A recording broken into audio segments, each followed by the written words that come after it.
Hi, welcome back to Bass Gear TV with me, Big Jim. And me, Vic. And today we're going to be looking at this rather special Alleva. Yeah, so we recently got this in from Jimmy. It's a stunning example of his work. Absolutely. We've got an alder body. We have a 60s positioning on the pickups, and the pickups are actually hand wound by Jimmy himself, along with the preamp he does, which is completely designed and wired by him. And it's a boost-only bass and treble preamp. But it's got the passive and active. Yes, we've got volume, tone. Yep. But the tone also works in active mode, just to roll off some of those highs. Makes it super versatile. Absolutely. And we just pull out the tone control. We go into bass. We go into passive. Yep. Yep. Okay. Right. As you can see, we've got a matching headstock here. We've got how many frets have we got here today, Jim? We've got 21. We've got 21. 21 frets on a what's called a Jimmy Wood board. Funny. It's hand select rosewood by Jimmy. That's a big upgrade. Yeah. We also have Jim flips it over a bit for us. Really special here, double binding. I've never seen double binding ever. No. It's stunning. Hipshot hardware. Yeah. We've got a one-piece maple neck. Yeah. Which is a lovely example. It's a lovely grain going through here. A nice satin finish.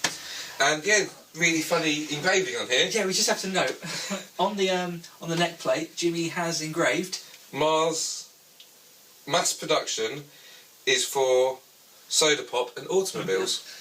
Which just gives you the idea of like how special these instruments are. Yeah. Also, what's really great about Jimmy's instruments, what I find, having played a few of them that's been through Bass Gear, yeah, is the string trees to go over all 5 strings. So therefore it really pulls them back, especially if you've got that straight headstock, really pulls them back to that really nice tension. Yes. Yeah.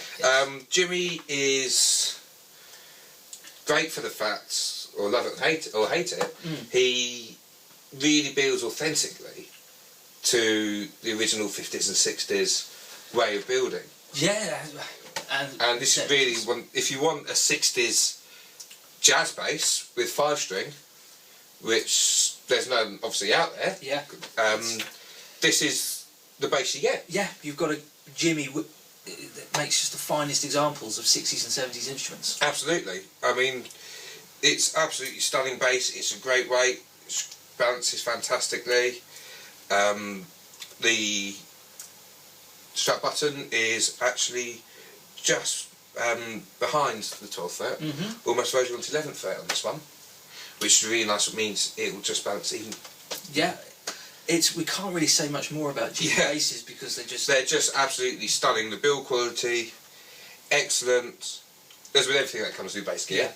What we must point out as well, on this particular model, we don't have the nitro finish on this. This is a poly finish. Okay. So you're obviously not going to get with age the cracking, checking. Yeah, because this is his Olympic white, isn't it? Yes. Yep. So we've got a poly finish on here. So I think, without further ado, we do have a 3-ply scratch. 3-ply scratch plate. Yeah, which is nice original touch. Yeah, absolutely. Really tasty touch on the back. If you flip it over, the control plate is also tortoiseshell. Yeah. Like the pick guard. Yeah, it's just a really nice little sweet touch there. So it's just a really nice. Without further ado, I think we really should get a few sound samples. Yeah, Jim, I mean, I've got it on just passive mode with the tone control pulled up. So how about we go through both pickups together? Yeah. Then obviously front and rear. Yeah. And then same again, but with just a quick alteration of the tone control, just to show what we can do in passive. Absolutely. Yeah. Take it away, buddy. I mean, yeah, as Vic says, both volumes are up, and the passive tone control is pulled up into passive mode, and all the way up as well. Cool. So you got nice.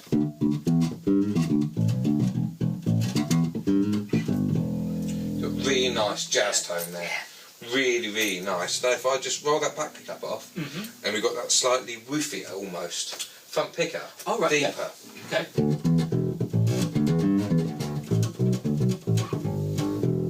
Completely that sort of like almost slightly hollowy tone. Absolutely. Woofy. It's a classic. Really, yeah, absolutely. And if we pull that back and put the rear pickup on. Onto the bridge now? Yeah. Yeah, okay. As you'd expect, it's quite honky sounding, but obviously not as bad as, I'll say not as bad, not as honky sounding, not as that focused mid, as 70s positions. Yeah.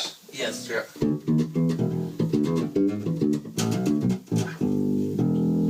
You can still tell what bass it is. You can still tell it's a jazz bass. And obviously that alder is softening up that sort of ash of the 70s. Absolutely. And obviously, like you said, the positioning of the pickup. It really does make it. That really does make a difference. Just that rear pickup. So should we experiment a bit with the tone control now? Yeah, absolutely. I mean, that was it in full frontal mode. Yep. If we roll it completely off, you get a really nice classic.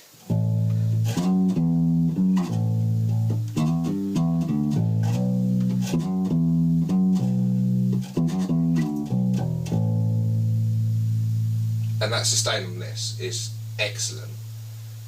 Still going. And even if we do, obviously we're still in passive mode, with the tone control all the way back, harmonics, still all completely there. And with the tone all the way back up, it's all still there. Yeah. For a 60s inspired, made faithfully to the original instrument is quite rare. Yes. I'm seeing where you're coming from.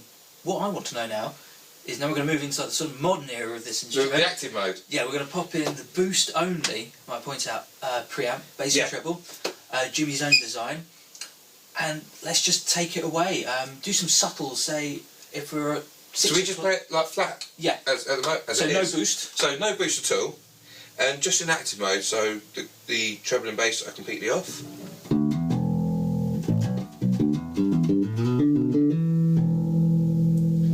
Brings it up and lifts it slightly.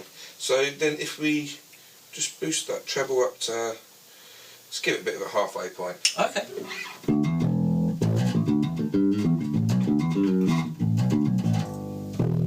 Okay, so that's really added some clarity. Yeah, really nice. Not harsh. If we boost the bass to the same point, you can hear already it's started to change.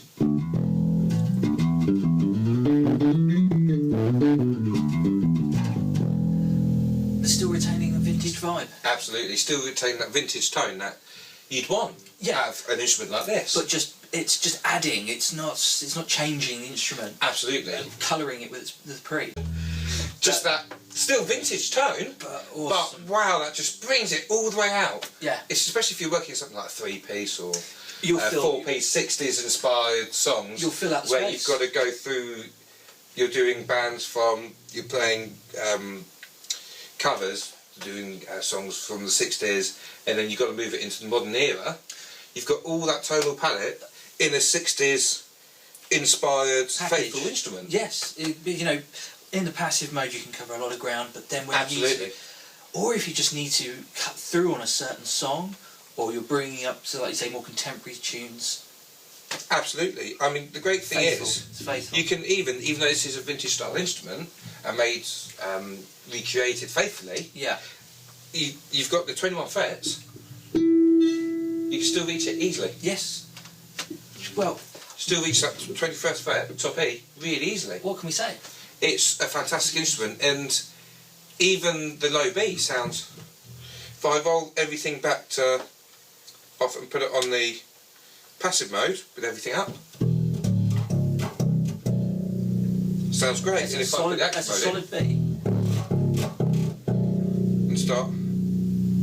Oh, adding into a bit of boost there, bass, It's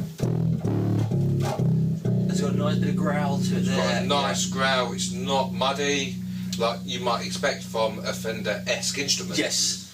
And this bass is just a really, really lovely, stunning, handmade jazz. Yeah, 60s inspired jazz. Well, there's not much more we can really say on this one. We like this bass, as you can probably tell. So, I'd like to thank you all for tuning in and checking out this beautiful Alleva Coppollo. Thank you very much, and see you again next time.